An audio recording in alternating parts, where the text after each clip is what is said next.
I believe that's everyone in, so we can start now. Thank you, Janke. Good afternoon, everyone. Thanks for taking the time out of your schedule to join today.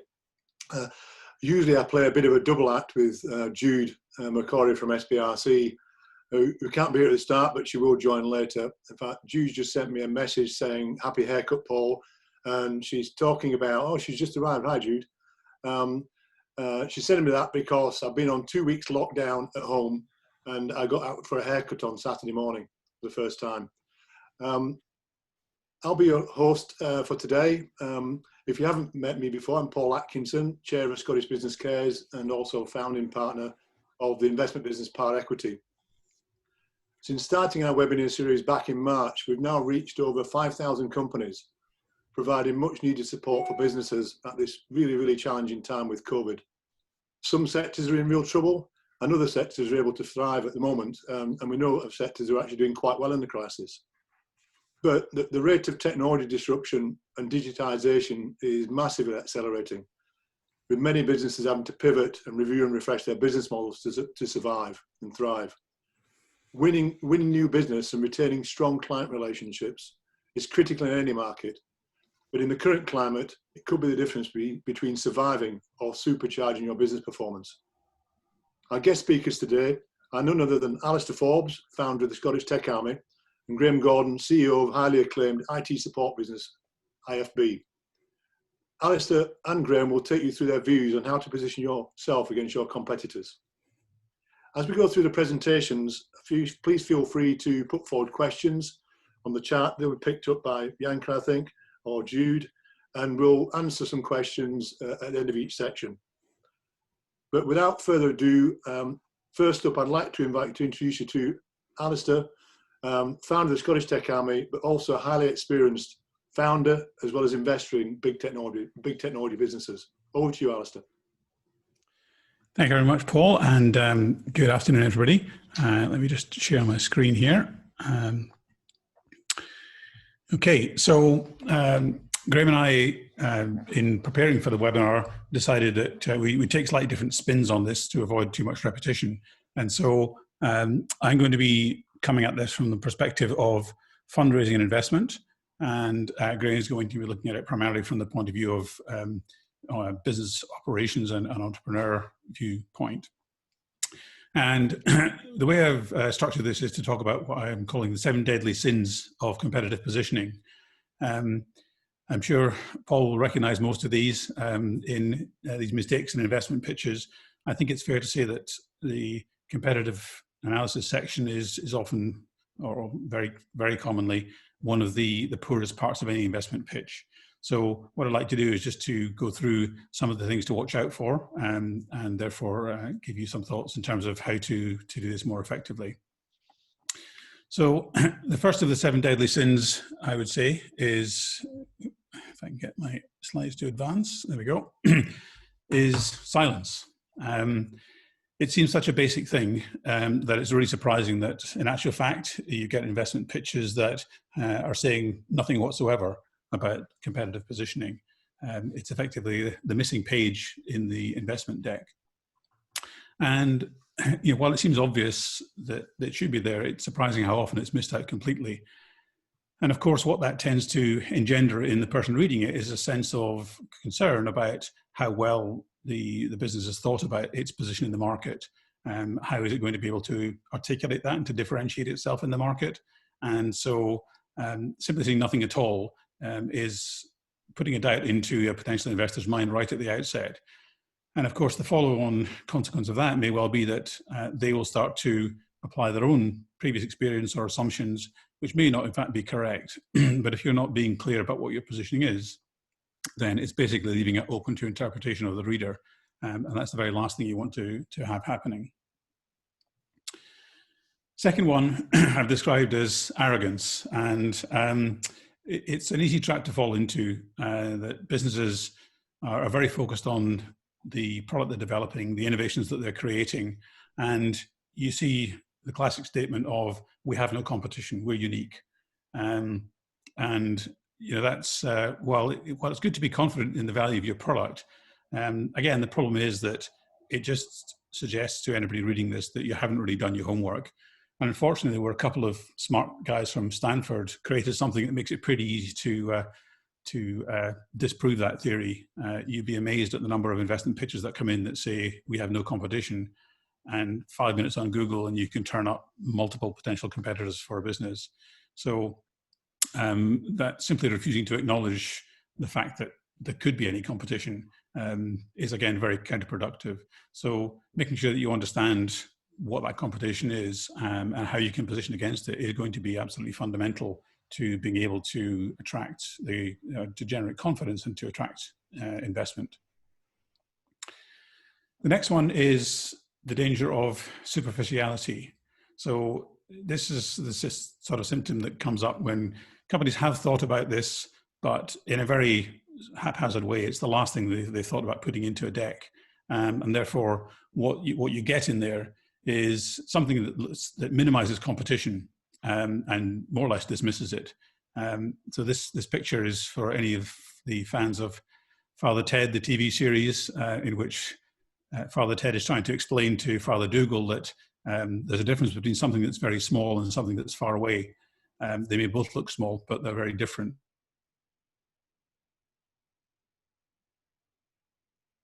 The competitive threat and diminishing it and not taking it seriously is, again, a very serious mistake in terms of putting together any kind of investment pitch.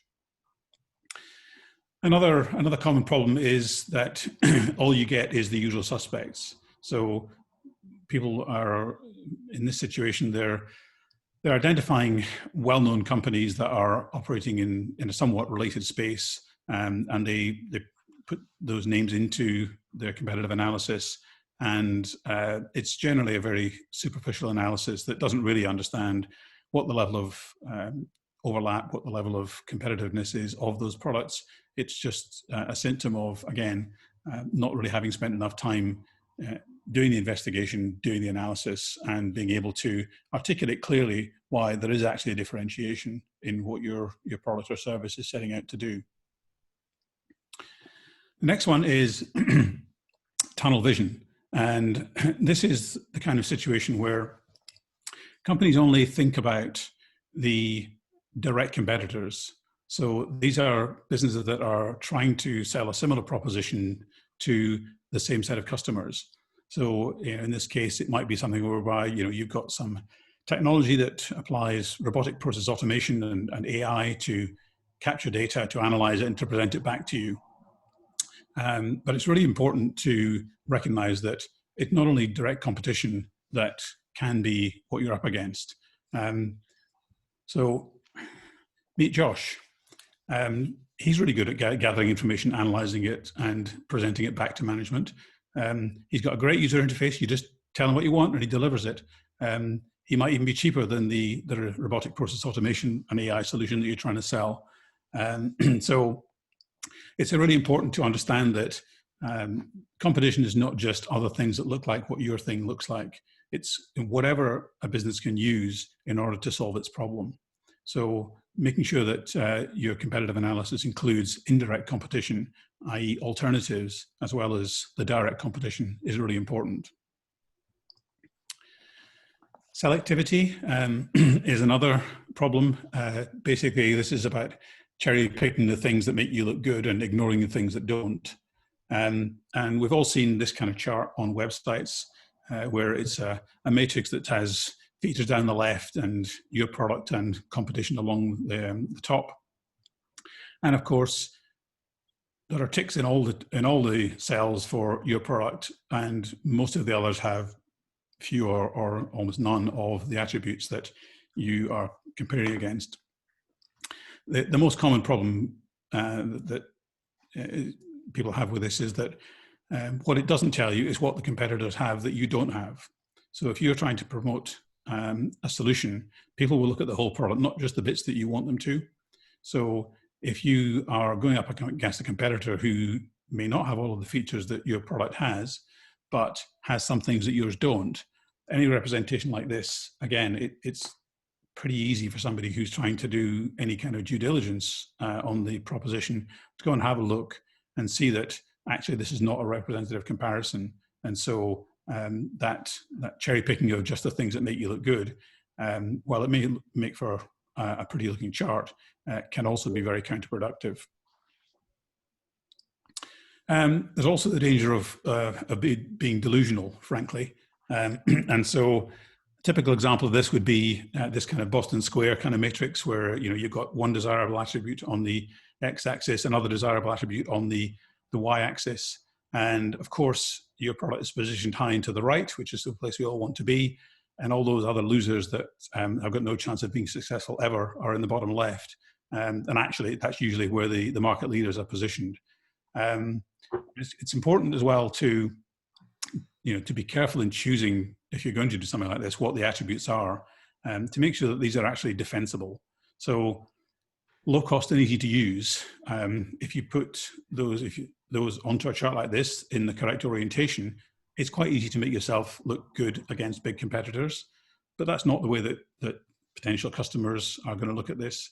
So, you know, it presents a very unrealistic picture, and it's similar really to the dismissing the competition problem that we talked about a little bit earlier. So it's a big red flag to me, certainly, in looking at these kind of pictures, that people are not being realistic about what their competitors' products can do, and so it's indicative of poor analysis of the competitive landscape, I would say. Next one up is naivety, especially in early stage businesses, the babes in the wood syndrome. And the kind of things that would be examples of that would be in putting forward a positioning statement against competitors, talking about that the solution is faster, better, cheaper, you know, easier to use, whatever it is, and, you know, 10% cheaper than the existing solution you might be using. The problem with this one is that it very much depends on which end of the telescope you're looking in, because for the people within a business, they're highly focused on their own product, what their own solution can deliver, and it's very obvious to them. So they're looking in the correct end of the telescope, if you like, and they're seeing magnified all the benefits that their product or solution has. The problem is that your competitors may well be looking in the other end of the telescope. So what is blindingly obvious to you is far less than obvious to them. And that mismatch can be really debilitating. And there was quite a well-known piece of research that was published in 2006. It's quite old now, but it's published in the Harvard Business Review. And what that was saying is that the companies that are looking for businesses or consumers to embrace new innovations, they're already convinced about the value of their products. They think they're must-have, they're not nice-to-have products. They can't understand why anybody wouldn't want to buy it, because it's a great product, it's competitive in price and all those kind of things. But people who have an incumbent solution in place are often reluctant to part with what they already have.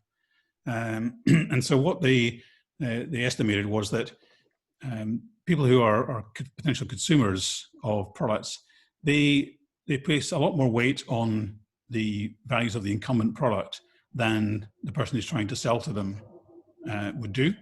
And on the other side, the companies are often so sold on the benefits of their own product that they're overestimating the value as it will be perceived by their potential customers.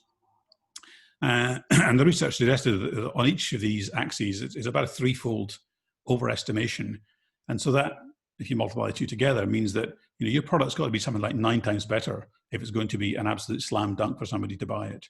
It's not to say you can't make sales if it's not, but this is where the 10x terminology came from around products, why things have got to be 10 times better than the alternative, not 10%. Now, obviously, there are degrees of truth within that, and not every product is 10 times better than all the competition. But incremental gains really do underestimate the phenomenon of switching costs. So, you know, the value that would be gained by switching to a new product has got to be significantly better than the cost of making the switch. And that's cost in terms not only of money, but it's in terms of training of staff, it's in terms of data migration, it's in terms of all of the factors that are involved in switching from one product to another. So just to wrap up, I would say, competitive analysis is very much an indicator of how much and how well you thought about your business and your market. It's important to remember that you're almost certainly not unique. Bearing in mind that competition is other alternatives that solve the problem, not just people who do what we do in a similar way to the way that we do it. Your competitive analysis has to stand up to scrutiny. So if it's very easy for somebody to poke holes in it by spending 5 minutes on Google, or based on prior knowledge of, well, I've seen 5 companies that have tried to do this already and failed, and I'm not seeing anything different in yours, that means that I'm convinced that you're going to be successful. So being able to withstand that scrutiny is really important. As I mentioned at the end there, switching costs are a really powerful disincentive to adopting new products. And so there's got to be a really compelling case for businesses to switch from an existing solution they have in place to a new one. And companies often underestimate that. So there's lots of caveats and warnings in there, but I would say it's really important to keep it in proportion.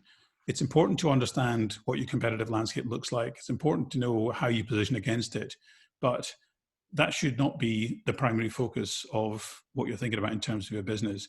And the expression that I've heard that I quite like in that regard is that more early stage companies die as a result of suicide than homicide. So they're less often killed by competition than by their own failure to execute. So competitive analysis is really important. It's fundamentally important. And from the point of view of any company trying to raise investment, it's absolutely required. And I'm going to hand over to Graham in a moment to ask him to share his perspective in terms of how that gets operationalized in a business. So I look forward to taking any questions at the end of the session. But in the meantime, if I can hand over to Graham. Thanks, Alistair. Graham, over to you. Thank you very much, Alistair. I'll just try and get the technology working here. Hope if I can get a nod from the back. Can everybody hear me at the back, as they say? Fantastic. There we go. Yeah. So, good morning, everybody. Or afternoon, everybody. Thanks very much, Alistair, and thanks, Paul. Thanks for the invite to come along today. Many of the things that Alistair has said, and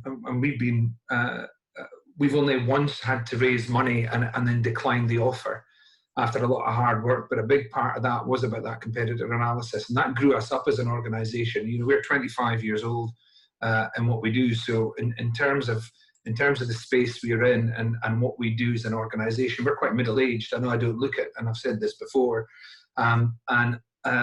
the challenge there is a sales-driven technical organization.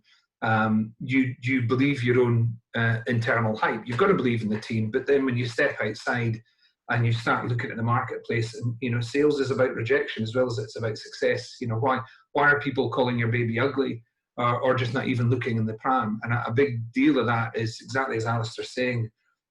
We spend an inordinate amount of time as companies on the sales process, but not enough time in our competitor analysis, but meaningful competitor analysis.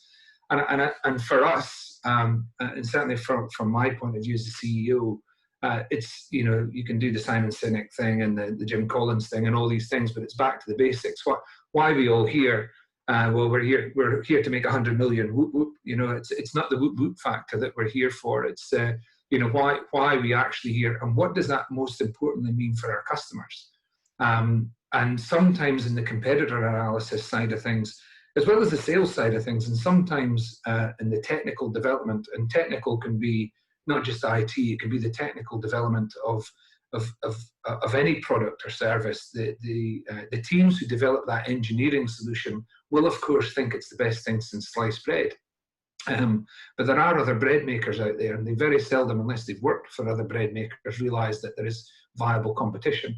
So everything we do is we go through that. Why is it we're here? We have a purpose and we have values, but it has to be customer focused, and it has to talk about us in a way that is real.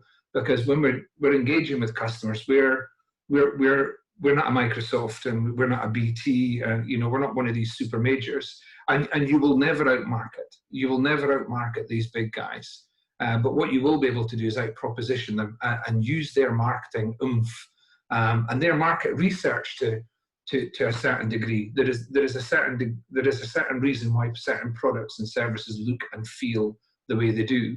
And design is not just about the look and the feel, obviously. Design is about how it actually works. So we can have the best looking website and the best looking sales materials, but does the product do what the customer needs it to do?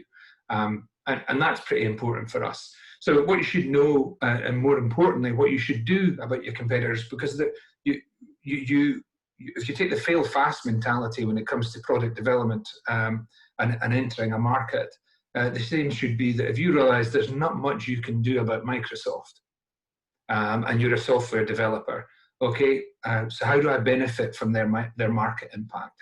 How do I leverage and take advantage of the noise and the wake that these big guys are creating so we can move through this process? And from our point of view as an SME, the first gut reaction is the founder, owner, manager, guy responsible for sales, all these things that fall into it. Everybody's our competitor or nobody's our competitor. And it's back to Alistair's point. It's a really key one, I feel, is about that arrogance. To us, a competitor is any organization that stops us reaching our targets or goals. And what we mean by that is, yeah, it might be someone who sells the same product in the same space that we do to the same group of customers, or absolutely, it's somebody who's taking that customer's dollar and getting it, or pound, sorry, and having it spent for a different reason. It's somebody spending that money on the piles of paperwork or the spreadsheet in between times, or the ERP system that takes all that and makes it much smarter, much cleverer, much more smart. And once you define that as a competitor, that nobody's competing with us or everybody's competing with us, if you go to the everybody competes with us mindset, you will go mad. There is no two ways about it.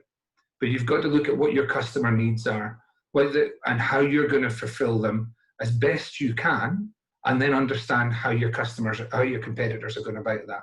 So we view competitors as somebody who will pinch a customer from us, but also stop us gaining a customer. We view a competitor as someone will pinch revenues from us, but also stop us gaining new revenues. Somebody that will affect our brand, somebody that affects our ideas. A very aggressive competitor in the marketplace, or a very assertive competitor in the marketplace, can overwhelm your ideas and actually change your thinking. And you've got to be very careful of that. That brand stamp is can be overpowering, certainly in the digital online world that we're in. But also competitive for teams. Our competitors, we see sometimes that we highly value our teams, obviously. So developing a skill set within our teams, sometimes we view, and actually a lot of the time we view, do we want to expose our team to these competitors, or how do we retain them? Because skills are the things that do make us different to others, how we go about it. Market intelligence is great. Alistair's absolutely right. We've got two levels of competitor analysis. One takes about 35 seconds, and it is Google, and it is just the best tool. But you've got to search for how your customer will search for your product. Nobody's going to, very few people will search for our brand and the services we provide. They will be looking for a solution to their problem, which may be the services we provide, and they may come across IFB. So search for the needs, the customer needs there, and that will give you a list of competitors that is actually relevant, really relevant, actually on the money as far as we're concerned. But also trust your team and trust your instincts, that you will know who you're competing against if you've been in this for a while, and you know your addressable audience as well as anybody. And then you've got to define what that competition looks like. Ask your suppliers and your customers, not just about who they trust, but what they trust them for and why. I think that's a massive piece of intelligence you can get. Back to Alistair's point that competition for what we do is varied. Some of the stuff that we do is commodity based. But if you ask your customers why they're spending money with what our perception is as customer A or B, or competitor A or B, and why they trust them, you will gain some really valuable insight into your customers' purchasing habits and why they're choosing competitors over you. But at the same time, and I think a lot of sales organizations miss this, why did a customer buy from you? We tend to focus a lot on, right, okay, what have you lost this month? What have you made this month? Where's that quote gone? What's happened to that proposal? Ask a customer why they came with you. and you will get some really valuable insights, especially if it's in a competitive situation. And you may get the same answer 10 times out of 10 that it was based on price. That's okay. You know, that's all right. That gives you, that's your understanding your competitive advantage over those last 10 issues. It might be relationship, it might be trust, it might be confidence. You will get really interesting answers if you ask your customers, why did you come with us? And actually, most of your customers will be in the SME space. Most of your customers will be surprised. And also include your team, your full team in that conversation, because I've just invented the wheel, and it's the best wheel ever. And there are no other wheels in the marketplace. And I'm a wheel engineer, so I have to say that because that's job protection. If you involve your team in that, not only will you get the benefits from that engineer talking to you about why they've invented the wheel that looks like that, but also they will benefit from the rest of the team conversation that goes around. Actually, you do know there are wheels out there. Well, I never knew that. So don't take it for granted everyone in your business at every level knows about the market competition. And actually, when you have that full team conversation, it really does shift a gear. It gets everybody in behind. They go, I didn't know we were competing against them. Or actually, they're not competition because what they do is completely different to what we do. It's called the same thing, but we do it in a different way and for different reasons. And then ask yourself what you can do all about these key areas that are in there. And from our point of view, that customer definition has varied during the last 6 months.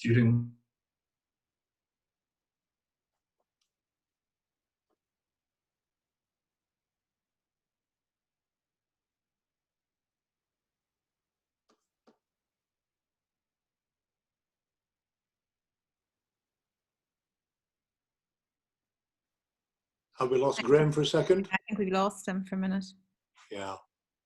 So I can't really ask Graham any questions because he can't speak at the moment. There's a question there for Alistair. Do you want to go through that, Paul? Yeah, that's probably quite a good idea. I've got a few questions to kick off as well, but let's pick up Michael's question first off, Jude, and I've got a couple of more questions for Alistair as well. Okay, so the question is about how do you overcome the switching costs objection? And yeah, I think there are some things you can do about it. First of all, I think it's really important to demonstrate an understanding of it. So to go in prepared with the answers as to why things like training, you've got good training resources that make it easy for people to adapt and learn the new product. If you've got something that is specific to one particular key competitor, then that's very helpful. There's always a question around data migrations. So if you have tools that can help with data migration, then that's going to speed the process up. I think you mentioned in your question as well, cost of integrations. So if you have to do custom integrations for other products they're likely to use, then that's going to be expensive for them as well. It's going to be a disincentive. So you obviously can't integrate to every product that's out there in the market, but having integrations already built for some of the key surrounding tools. So understanding the ecosystem of the business into which you're trying to sell and making sure that you've got the ability to make that transition as smooth as possible. It's difficult in the early days because there's very little incentive for the larger players to make it easy for the smaller players to integrate, unless they are genuinely pursuing a platform strategy. So you're probably going to have to do most of the heavy lifting on that. They're not going to write integrations to you.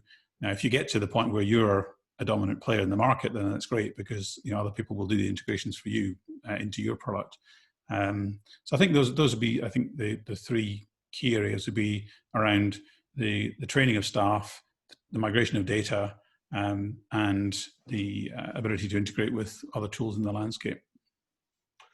Yeah, thanks, Alistair. I mean, to Alistair's point, quite often inertia is the biggest challenge to market adoption of a new product.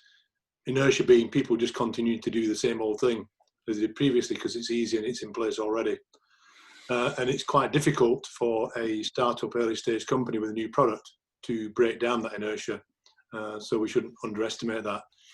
I just wonder, Alistair, whether you want to say, for those companies that are interested in building a company or product proposition that they may want to exit at some point in the future, which Part Equity's investors obviously supporting these kinds of companies, whether you want to say a bit about competitor positioning versus exit opportunity in the future?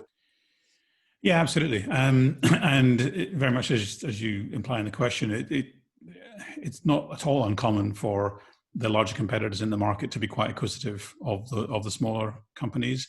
There are different reasons they might want to do that. It's generally not for revenue, because they've already got a lot more revenue, they've got a lot more customers.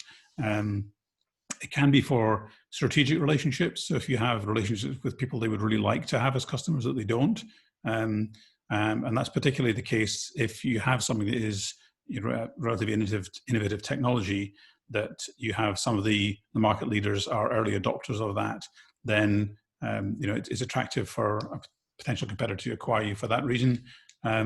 Geographic expansion is one that's common as well. If you have you see a North American-based company that's looking to get a foothold into Europe, then acquiring a company is often a relatively quick way of doing that, because they've got a local customer base. I think there's a whole other topic about whether taking money from other market participants as investors is a wise thing to do. So strategic investment, but that's probably for another day. And see, it looks like Graham's back with us, so we can come back after our short interlude to Graham, perhaps. Yeah, I think you're alluding to the opportunities and threats of taking the wrong kind of money. Absolutely. To your company. I just one final question from me, Alistair. Sure. You put up the chart of showing product comparison, and Yeah. I think the points you made around were excellent. So if you were doing that, say, and we actually find that product comparison stuff really interesting, but only to the extent that it's actually covering all the product aspects and not just the bits that they choose to put in. I just wonder how ideally you'd want to see an investor, what you'd want to see people presenting in terms of competitor analysis. Yeah, I think the key point for me is how realistic is it? So if there are things that your competitor does that you don't, you have to have an answer to that question, because it's going to get asked. Now, that's one of the reasons I don't like those charts at all, to be honest. Because they're inevitably seen as skewed and biased. I would actually be more encouraged to see really clear definition of the differentiation of what the unique value proposition is of the product, rather than these kind of checkbox charts, because I think that, to be honest, they're overly simplistic and not very credible.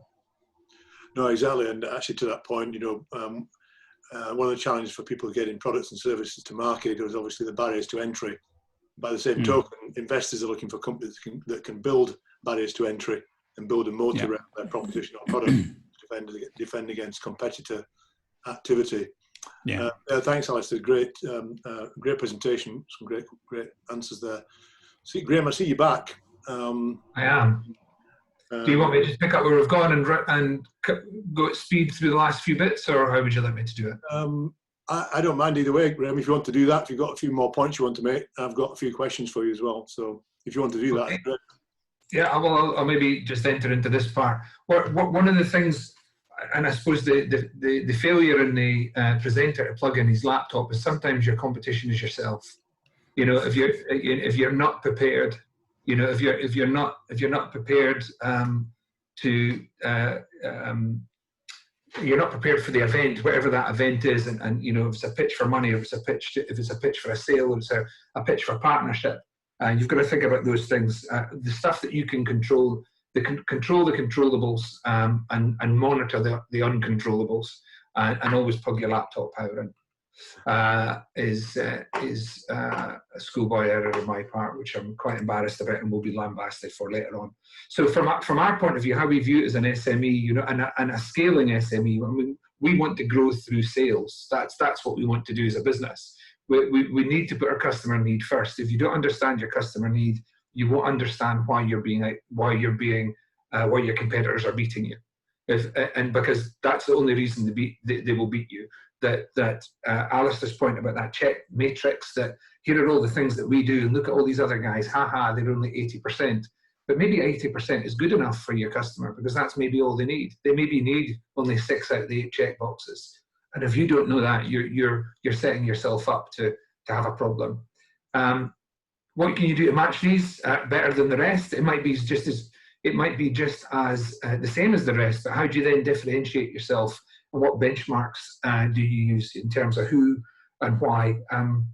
When it comes to our communications and how we communicate the business in terms of our market space, I've always been in admiration of a company called Clarinet.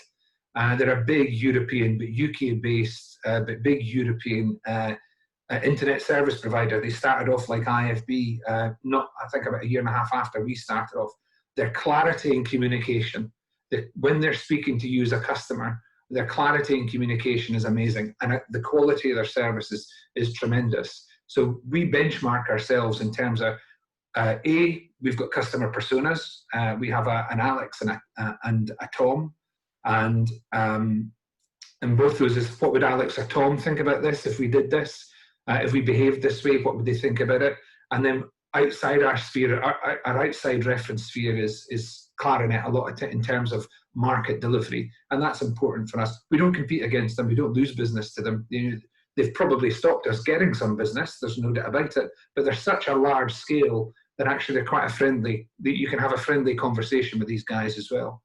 So once you're measuring and managing improvements, and in performance, sales targets, new product delivery, tell stories about the great ones. People. There's a word in Aberdeen, and Alistair will be aware of it, that is, how are you doing today? I'm fine. It's the worst 4-letter F word you can use. How are you doing today? Absolutely fantastic. And be genuine with it. Have something positive to say, but at the same time, how are you doing today? I'm not great. Why not? And if you can share that story, you build confidence. Don't drive yourself mad trying to do this, and stay healthy as we go through it too. One misconception that a lot of founder, owner, managers have, and business people in general, that not all competitors are evil or geniuses. And when you combine the two, and as somebody with the surname Gordon, I can use Ming the Merciless in this slide, okay? I reserve the right to do that. But if you review your competitors, and you can actually see, you can call a weakness an opportunity. What are they good at? Understand what they're good at and why are they good at it. Likewise, what are you good at, and and when you find those gaps, build a relationship. Try and build that relationship. Believe you me, your competitors, the competitors that you think are really, really smart, are usually just as lucky as they are smart, if I'm perfectly honest. That has to be a big key in how you view this. But then look at how you work with those competitors, because in our space in Scotland, there was a period of time that Computer Centre quite openly would say, we don't pick up a contract less than £250,000 per annum. We're not interested in that. But I tell you what, we will let you guys come in and partner with us. And while you're partnering with us, let me take out my notebook and understand how you will deliver that £250,000 contract. So as a small company, you're ecstatic that you're getting a £250,000 deal from Computer Centre. I think they pick up any piece of business now in Scotland because they filled the gap that they weren't good at small stuff. And through competitor analysis, they work with the best smaller players to fill the gap. And you shouldn't be afraid about approaching your competitors. We're quite a friendly organisation, and we have been humped, and I know that's an investment word, but we've been humped a couple of times by sharing too much information too early. Particularly with a couple of companies. That's changed because personalities have changed, and actually some of the relationships we've got now, one in particular with somebody who would be classed as a competitor, is very, very strong. So don't be afraid of your competitors. Again, you're as evil as they are, and you're as smart as they are. So that means you're as good as they are, and you're as dumb as they are. So go and fill in the gaps, because you won't be a 100% match as you go through it. So you'll never outmarket the big guys, but you can out-proposition them. We've seen that time and time again. And your proposition may be to grow and scale, but your proposition might be to become so much of so invaluable to see your suppliers or your competitors that they want to come after you and buy you. And we see that a lot, certainly in the software industry. The perception that you know your competitors is arrogance. Alistair used the word arrogance, absolutely. If you sit there and go, I know everything about my competitors, you're lying to yourself, and worse still, you're lying to your business. And you will feel much calmer once you understand what your competitor landscape is, and it means you will be able to focus more of your energy on your team and on your customers. And that's the key part. If you focus all your energy or more of your energy on something that is not customer or team, it means that the progress of your business will be slowed down. And from our point of view, this is appointments created and appointments attended by my sales team over the trailing 12 months. So you can see where COVID hit. You can see where lockdown hit us in March. And we were doing okay up until March, you know. Typical sales teams, December is less people around, October's year ends is a lot more, you know, we've got sales kickoffs and cycles there. This is appointments created, customer appointments created for sales and customers appointments attended during the process. And because everybody was in the same place, we'd spent less time traveling, less time in between meetings, more immediate impact. Hey, do you fancy a meeting? Yes, I do. People's diaries, strangely enough, were a lot clearer from the 23rd of March for a period of time. And that's why we got a massive amount of appointments created and attended during that period. Our sales were flat during the same period. But what we did is we knew that we weren't going to be selling too much during that period in terms of new business. So we decided to put our energy into customer relationship.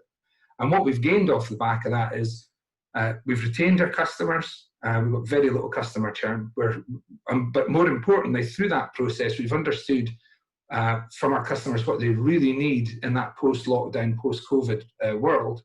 And we're spinning up 4 new services that we have done beta testing on, we've done market research on with the customers during this period, and we think are going to really make a big difference to us in Q1 up to the end of December this year. So we've looked at that as saying, right, okay, how do we now differentiate ourselves from our competitors?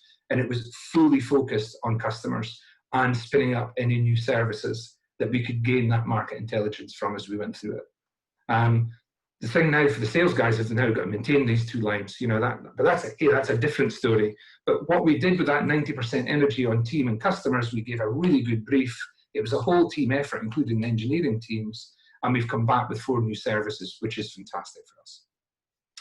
So if you're a man of my age, you will recognize a racing driver called Mario Andretti. He's come out with some great quotes. Some of them, and he's massively innovative as well. He saw a market for electric go-karts in America because he's got quite a few electronic go-kart tracks in America because nobody wants to race go-karts outside in 100-degree heat. And nobody really wants them inside 100-degree heat with all the petrol fumes, and he's eco and everything else. So he's quite innovative in what he's done. But I think this quote probably rings true now, more true now than it's done forever. If your goal is to outcompete your competitors, but actually to satisfy your customers' needs, you've got to balance those up. And regardless of what the disruptions are, you've got to take advantage of those moving forward. And that's me with a little interlude for popcorn halfway through. Thank you very much. That's Graham, tremendous. I love the kind of absolute laser focus on the customer, and the customer is king, and lots of great points there. And also, just the point you started off with, which is knowing why you exist, and be able to say why you exist and what the vision is for your business, I think is super important in terms of positioning against competitors. Yeah. And actually, you know, I like the idea of picking out 1 or 2 exemplars that are really good in the market and trying to copy and emulate some of the better points of what they kind of do. Yeah. I just wondered, one question I had though was just around that technologies building products that sell themselves, and that translation into competitor marketing messages into sales, and how you kind of manage that transition, Graham, in your business. And so I think, are you referring to that sort of Amazonification of selling, or are you? Yeah, more in terms of how do you market yourself against your competitors, you know, in terms of outbound communication, yeah. and how do you manage inbound opportunities into sales? Yeah, so we, at this point, you never say never, we'll never be the scale that we need something that manages that sausage factory, for want of a better word, in an automated way. We invest quite heavily in inbound marketing tools, so we can automate as much of the first tranche of incoming as much as we can, and categorize that. But we are very much an outbound sales machine. We're very much we're very much, hey, we're still here. We know you're still there. How are things progressing? We're very much that way. Now that is atypical Scottish company, you know, where we grow through organic sales, and that doesn't give you scale.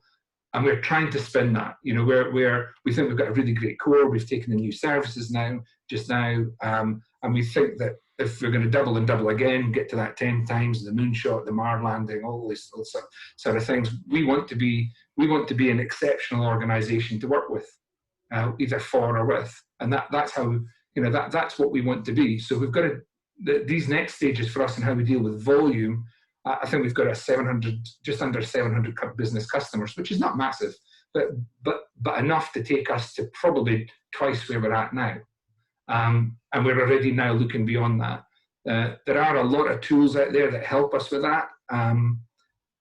But I think what we've done over the last 6 months is proven to ourselves if we're not lazy, if we're absolutely focused on customer with the right proposition, and that proposition 6 months ago was, hey, are you okay? And now it's, hey, we know you're okay. We hope you're still okay. Would you like to buy one of these? Because that's the business we're in. We've maintained those relationships. That will change for us. That's a great answer.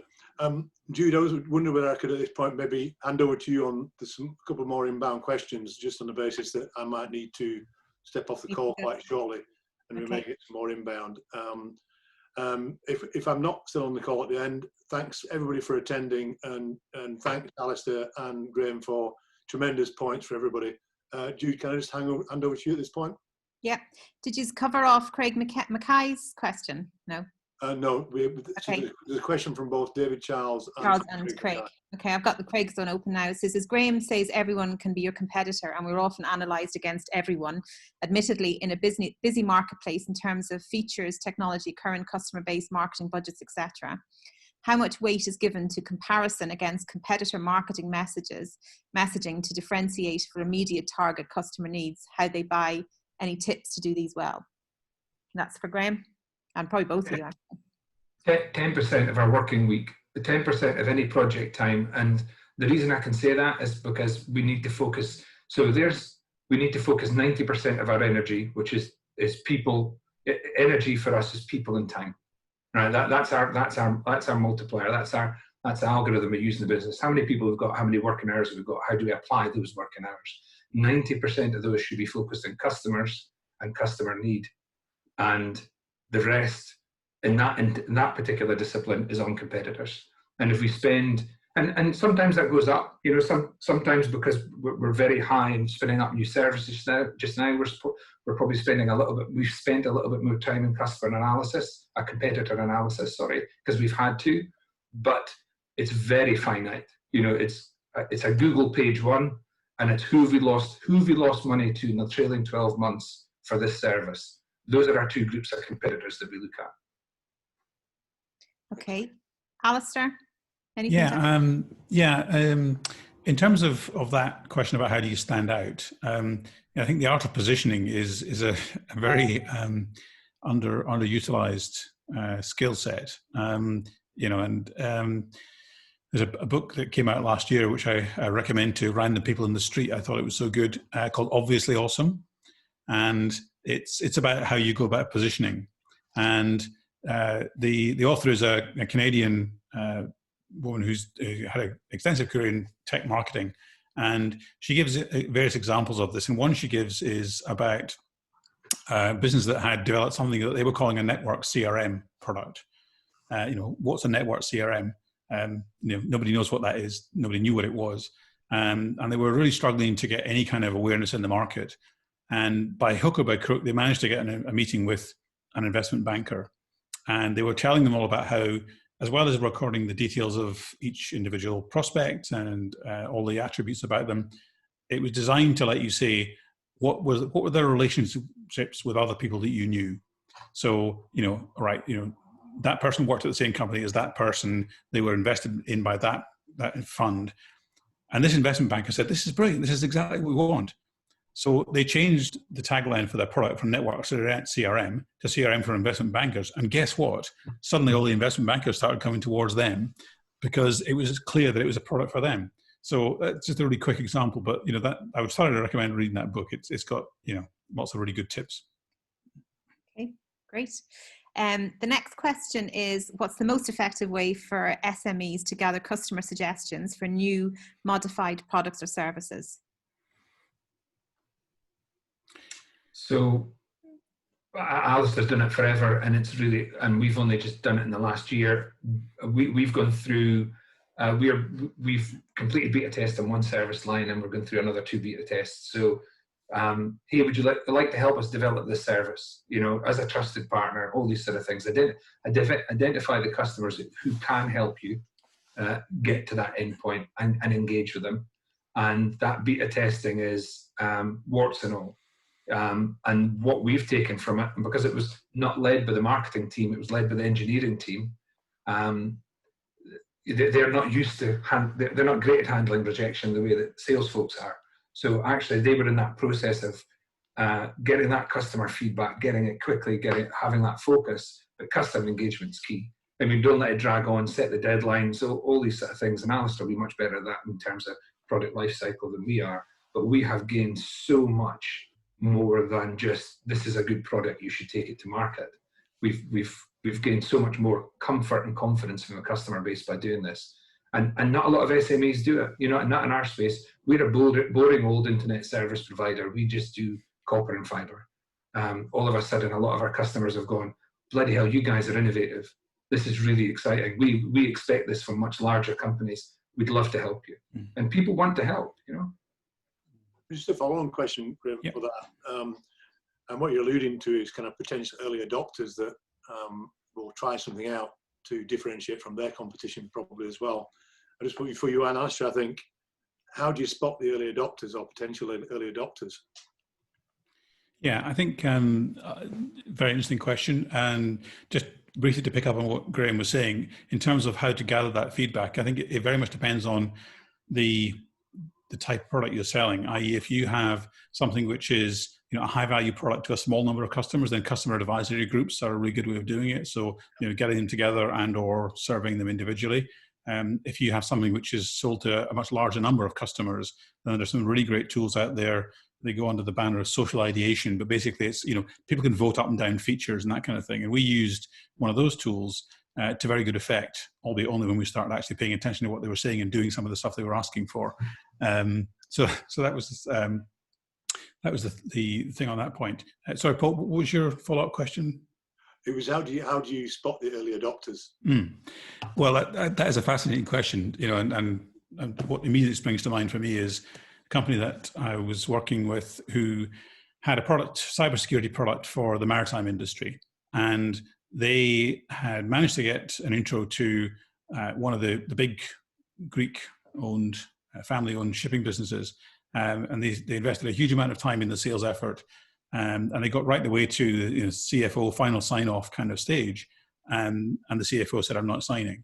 And in the post-mortem, that was exactly the learning that came out of that, was to say, could we have predicted this? Well, actually, we probably could, because you know, you don't know who's going to be first to buy your product, but who has it in their DNA to be an early adopter of technology? Because it happens that way. You know, you get some, in every market, you get some companies who will look for the new thing. So if you look at other disruptive products in the market that you're trying to serve, who were the first customers of them? Because it's as much about a mindset as about the use case in many cases. You know, and it's the classic crossing the chasm stuff of, you know, there's no point trying to sell to the late majority when you're in the early stages of product development. You know, so to Graham's point, you know, finding the ones who are likely to be the most receptive. And I think, you know, only people will say one thing and do another thing. So trying to do it by their behaviors is the best way to do it, of, you know, what's their track record of being an early adopter of somebody else's product. Excellent. Okay, good. Any other questions from anybody before we close up? I'm just looking at one of your questions there, June, the sort of tail off about making, you know, somebody saying that their CEO is a CEO of a small SME and doesn't have the time to do competitor analysis or market research in that way. That will stop you growing. There's no it will. I'm not saying it will inhibit you growing. It won't stop you growing. Sorry, it will slow your growth down, or you might be lucky. You might find an investor or a couple of clients or a rich stream that you tap into that give you that growth. But at some point, you have to take the time out to invest in the customers and the market landscape and the competitors, not just your sales. This is not sales pipeline stuff. It's a completely different thing. And actually, most businesses have it in them internally to understand this as a full team event, you know. And I think you've got to find the time, or you outsource it, but nobody knows your business better than you do. Nobody knows your business better than you do. You maybe get somebody to help you with the structure and the process and lead you through it. But if you go and ask somebody for a market competitor report or an analyst report and pay 5 or 10 grand in it, I don't think it's got highest value as you collating that information yourself and making sense of it to yourself. I feel. I don't know about Alistair and Paul, but I think that's a really important. It's paid dividends for us. Mm. Yeah, I mean, I guess it's a good point. You can't outsource your own thinking. You can gather data, and people can help you to do that. But in terms of interpreting it, it's absolutely got to come from yourself. Yeah. Okay. Perfect. Well, that's no more questions in. So thank you very much, everybody, for another great session. Keep checking out on the SBRC Twitter and website as well for the next few webinars that are coming up. And hopefully I'll see you all again soon. The session's been just quickly. The session's been recorded, so yeah, it'll be sent out to everybody as well. Brilliant. Okay. Thank you. Thanks very much, everybody.